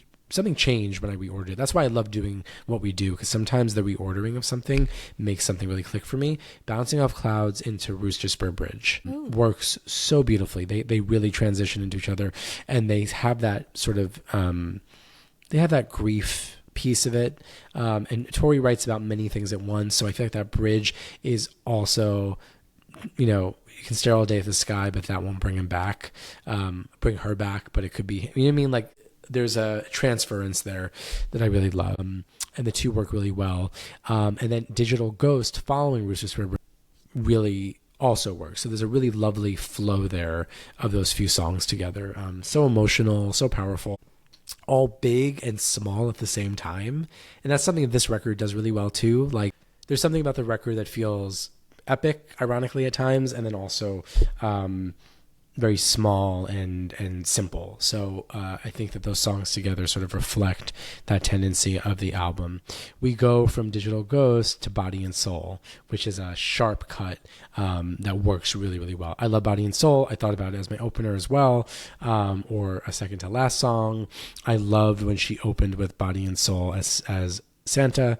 I loved when she then opened or did it as a second song quite a few times on the Attracted to Sin tour. I love that it came back on this most recent tour. I mean, it's she added a personal Jesus to it, which, it's so funny that people are so litigious now, because I always think, like, God, if Tori was a little more famous, like, would Depeche Mode have come after her for, like, basically just using personal Jesus as a template? Because it's complete homage to it, like, musically, the drums, the verses, the melody, it feels like a very, very purposeful, response to that song. And so, yeah, it's so good. I love it so much. It's so sexy. It's so fun. It feels another great example of what this album is, and the sound that she was going for. From Body and Soul, we go to Velvet Revolution, which I do love. I really like that version she did on the Night of Hunters tour, like really sort of angry and biting.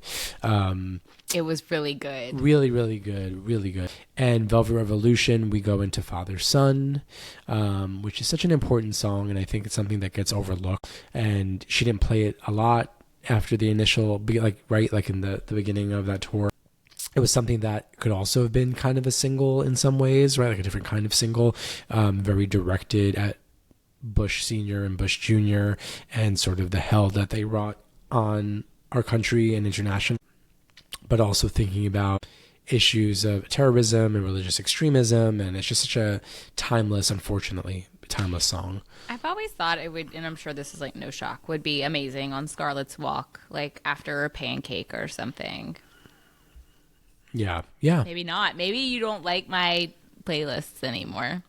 No, I agree with you. I think that it definitely has I remember us saying that we thought it felt like a Scarlet's Walk song when we heard it.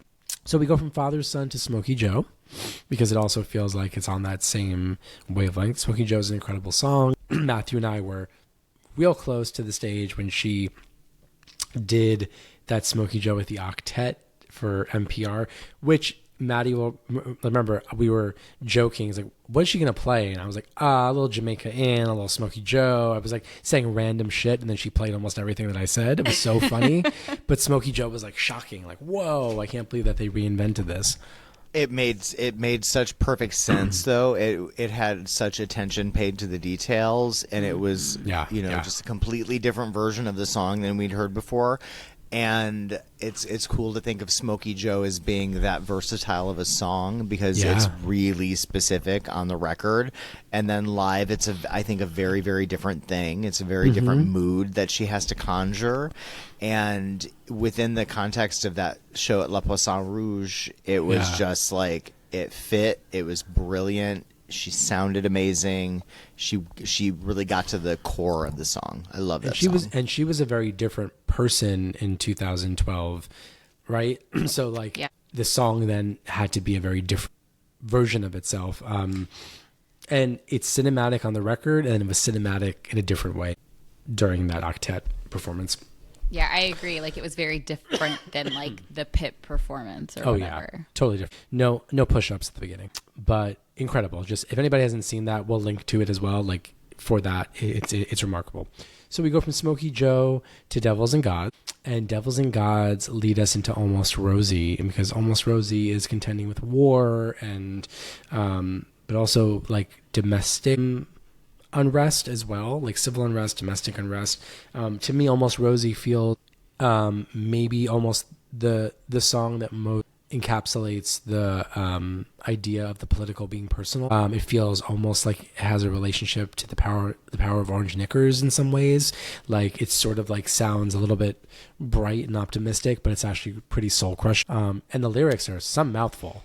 Like, man, like that's tentacles of endless want through my corridors and tempt me to taste of her power. I sober with the witching hour. It's just it's so lyrically thick, thick in a good way, not stupid thick, like thick and dense and like thick and juicy. Thick and juicy, yeah, and just a mouthful. I mean, we're going too far. I don't like it. So we go from Almost Rosie to Dragon, which is just one of my all-time favorite songs. It's so special. I wish that I have heard it more. I think I've only heard it once live. I love it. I think it's brilliant. I think it's beautiful. The production is pitch perfect. I love. You don't believe me? That was just one time.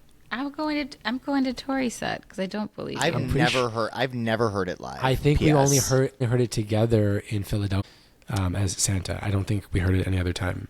Was that the Halloween show? No, I think Halloween was Detroit. Okay. Yeah. I've never seen a Halloween show. Neither have I. I've seen birthday shows though. I saw her 40th. We went to her 40th. Yeah, we did. So Dragon, special, beautiful. I love how it's piano, it's Mellotron. Did we see it's Dragon? Wurlitzer. It's Boston 14. Did we go to that show? I don't think we went to Boston 2014. I did Texas with you. I came back to New York, and you weren't at those shows. Okay. So I did Philly and New York without you. But no, I think I only heard it once. It's possible you heard it more New than I York, have. Madison Square Garden. Oh, look, Upper Darby. We saw that at so twice. So she did it. So she did it at MSG. MSG. So twice. She did MSG. The theater at MSG. Yeah. Which I was just at for Paw Patrol with my son a few weeks ago, and I was like, I was sitting right there.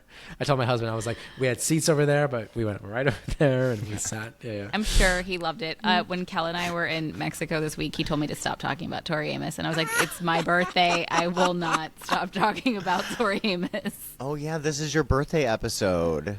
It's my 40th birthday episode, just like Tori's 40th birthday. I can't believe you said your age on camera. I'm proud to be alive. She's honestly. proud to be an American. She knows she's free. I have a friend who has MS, and she's very healthy.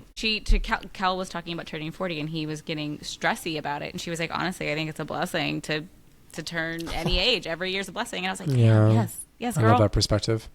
Love you. All right, I'm sorry. Let me end. Dragon. So You said dragon. Dragon.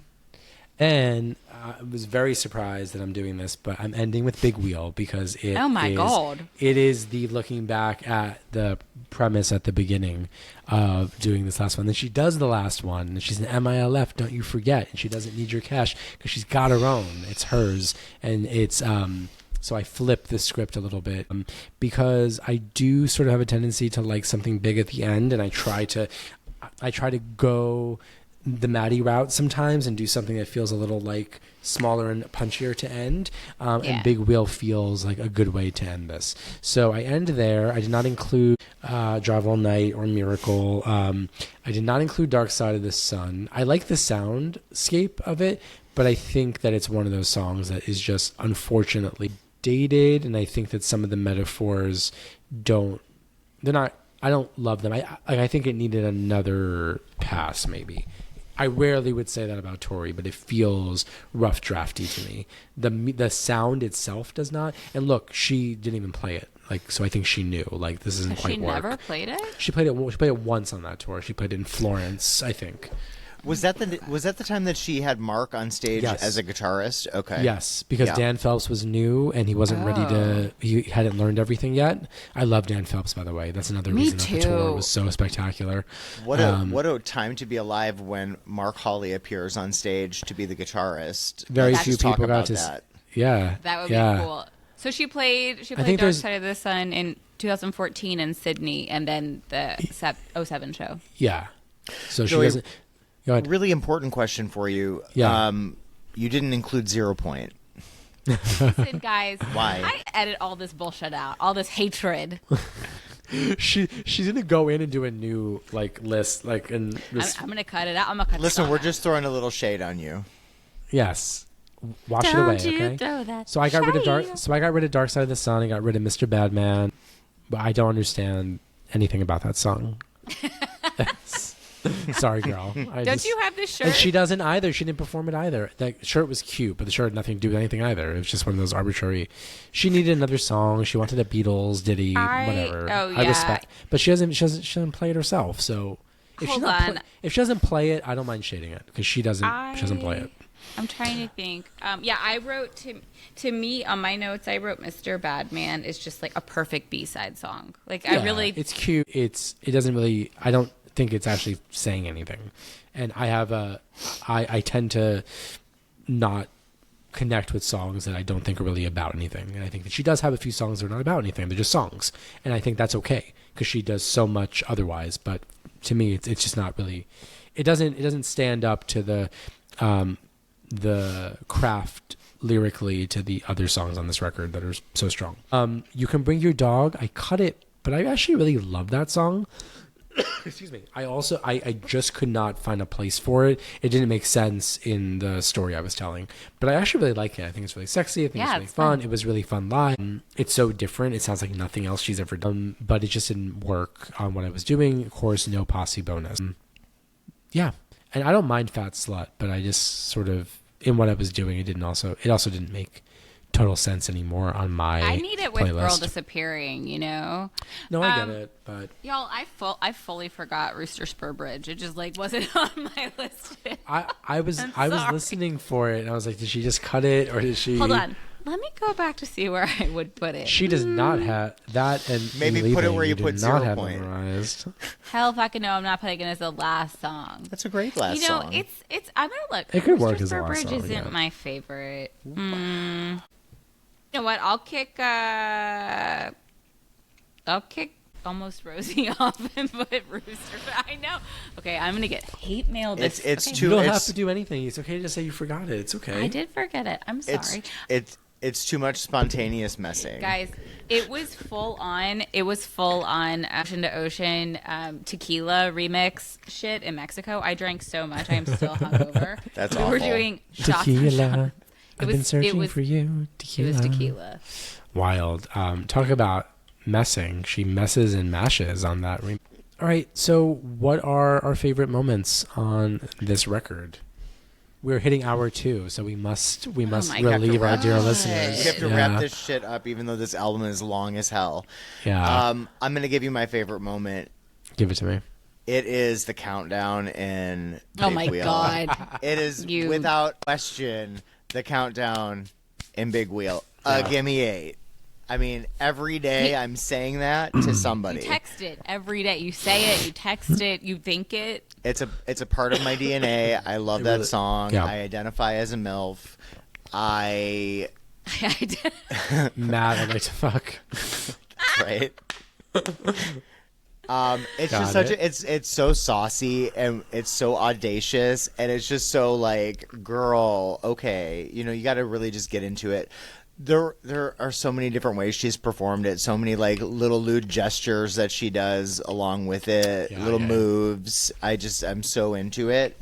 I'm happy that I was able to help bring it back for this last part of the tour. Thank you. Thank You're you. welcome. And you know what? We had fun every single time that song came on. Oh, all yeah. of us did. Oh, yeah. We No, were no, no. all We always bopping have. around, acting stupid. I love that Night of Hunters tour version with the hoedown version. It's so good. Yeah. Ho, emphasis on ho. Yeah. Emphasis on ho. Yeah. Cute. I've named a few.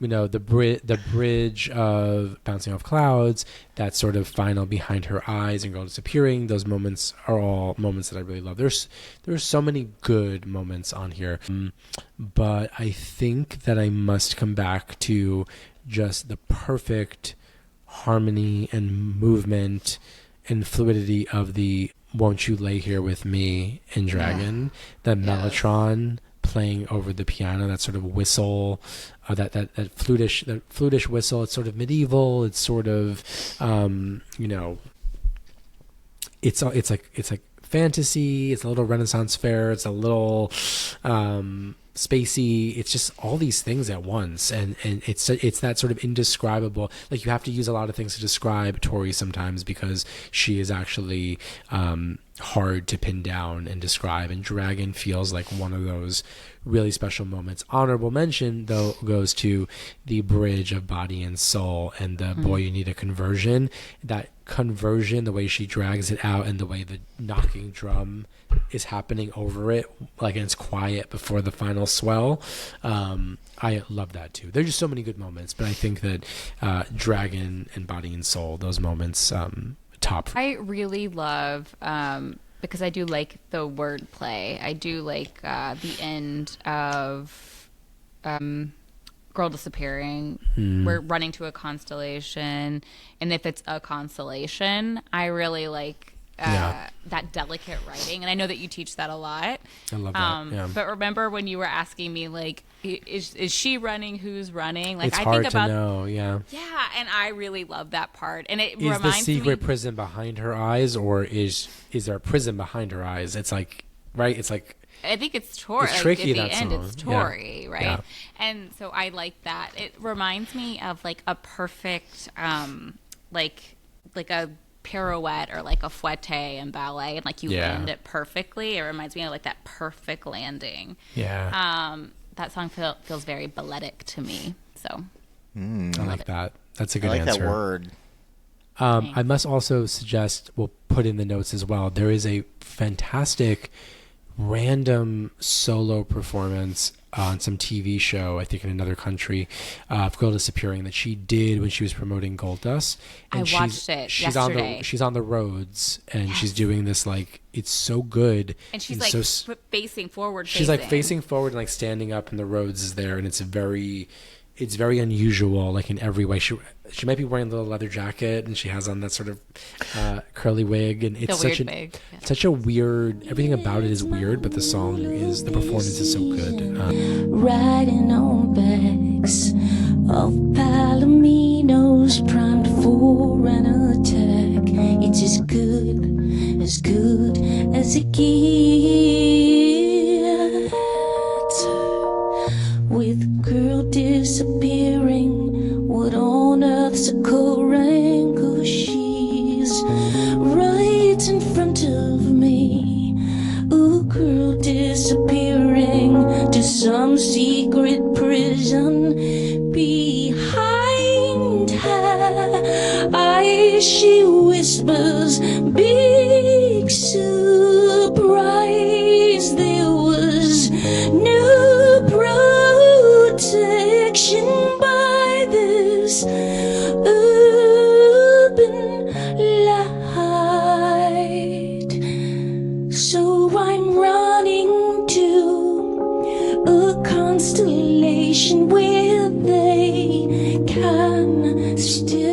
right. The song is also on Gold Dust. Yes. Totally forgot about that. Well, because yeah. Well, because the original is so good. The original is incredible. yeah. Perfect. Yeah. Perfect. So, Kristen, what part of 0 Point is your favorite? It's obviously holding her The- hands till she's warm, right? No, it's the Photon Band, y'all. Okay. Not for me. Another It's the- world. Like what? What are you gonna do when we do? You're not gonna. You can't. I don't you can't. need you it can't on double. Venus. You also can't double dip. I don't need it. Is that a it's rule not too? Venus. No, because she's gonna No, stick we black. can She's gonna stick Black Swan or something on the end of Venus. She's gonna So- cheat again. You know what I was. Absolutely double dip. By the You know. way. You know what I was going to do. I was going to originally give you both 5 complete records, drawing from other albums. You know, I had a Pip playlist that had Strong Black Vine, etc. Oh, shit. And I thought, Mission well, is your mission, Maddie. I thought, Jeez. number one, I can't take up that much airtime, and then number No. 2, I thought you guys wouldn't stand for it, and that I should play by the rules. And then I put 0 And point then you, on my and album. then you fucked around. And I forgot Rooster Spur Bridge. It's so audacious. I thought it's so I thought fitting. I did the craziest thing with Beekeeper opening with Marys of the Sea and then having David Bowie as the second song. I thought that was going to be like Joey, what are you doing? And yet, here we are. I mean, that one made sense. That one made sense. I know. Listen. No offense. I like it. I gotta be real. This is the whole point. And listen, It I is have the a whole work point. trip tomorrow. It's the I 0 got point. Shit going yeah, on. yeah. Okay, all right. Listen, everybody, thank you for listening. We won't keep you any longer. Please subscribe. Please rate 5 stars, review. Please share with friends and find us on YouTube at Messing with the Master. Find us wherever you listen to podcasts. Download, listen to both. Tell friends, as Wayne's World would say. They'll tell 2 friends, and they'll tell 2 friends, and they'll tell 2 friends, etc., etc., etc. We spread the word. We love doing this, and we love knowing that people are listening to it, and we love hearing from you all on social media, Instagram. Come find us, come follow us, tell us your playlists, your preferences, tell us what you think. We don't have to get competitive and do polls or anything like that, but just let us know how we're doing. We've really enjoyed the interactions. It's been very, very positive. We love hearing what people think and where they think we are thriving or where there are, diverging opinions. But yeah, we love doing this, and we'll be back soon with the next record. I'm not sure what we're going to do just yet. Happy but Pride, everybody. yeah, happy Pride. Gay, gay, gay, gay, gay, Gay, gay, gay, gay. By the way, everybody, the most recent RuPaul's Drag Race All-Stars, RuPaul says gay, gay, gay, gay, gay, almost exactly like one Tori Amos does. Almost exact. So, do we know, We're watching you, Does- RuPaul. does Ru listen? Does he listen to Tori? Does he? I mean, I have to know. Yeah. Was there like attendance at a show possibly? Is there a picture with them once, or am I making this up? Did they Never meet each seen other a once? picture. They've never met each other. That sounds familiar, though. It does, right? Let me look it up Yeah. really quickly. No, Hold that's on. not. I think it happened. You're right. She has said that she would love to be on Drag Race sometime. I sort of felt like there's a picture of him being of a very tall Rue next to a very small Tori, but I could be making it up. I'm glad that she knows what Drag Race is now. You know, I had to explain to her what it was when we were working together. And then did she watch it with Tash? Maybe did they think so. start watching it together? That's how they. Yeah. Okay. All right. I can't find it. It feels familiar to me, but I might just be making it up and manifesting it. But Let's everybody, manifest. yeah, enjoy your Pride. We'll have another episode, I think, before Pride Month is up. We've got another few weeks, so hopefully, fingers crossed, we'll have another. But every month is Pride Month. And also, can I just plug really quickly, and I'll put in the notes because it is Pride Month, my anthology, It Came From the Closet, Queer Reflections on Horror, out via Feminist Press in the States and Saraban Books in the UK. 25 queer and trans writers writing about the horror movies that shaped them and shook them, and how it connects to their identity and their experience. It's an LA Times bestseller. It's still going strong, and Pride is the month to gift it and pick it up and celebrate it. And I just want to plug it because I always forget to on the show, and I should be doing it. But Yeah. Pride Month especially, I'm sure in some Tori inspired my creation of the book because she all that we do in all of our respective fields, I think, right? Yes. Yes, and if you want Yeah. an autographed copy, please send $500 to Messing with the Master at Venmo. Yeah, or the price of the book. You just send me a message and I'll get you one. All right, love you guys. This was so much fun, and yeah, until next time, our posse can do, right? Oh yeah. Goodbye. Bye. Bye. You proselytize and compete all them days that your posse can do. Boys, you give me the beat. Tippy-tippy-tie, tippy-tippy-tie, tippy-tippy-tie all over the world. Tippy-tippy-tie, tippy-tippy-tie, tippy-tippy-tie all over the world. Tippy-tippy-tie, tippy-tippy-tie, tippy-tippy-tie all over the world. Tippy days out of my posse, everything's I see you hate. Tippy days out of my posse can do. Oh boy, you give me the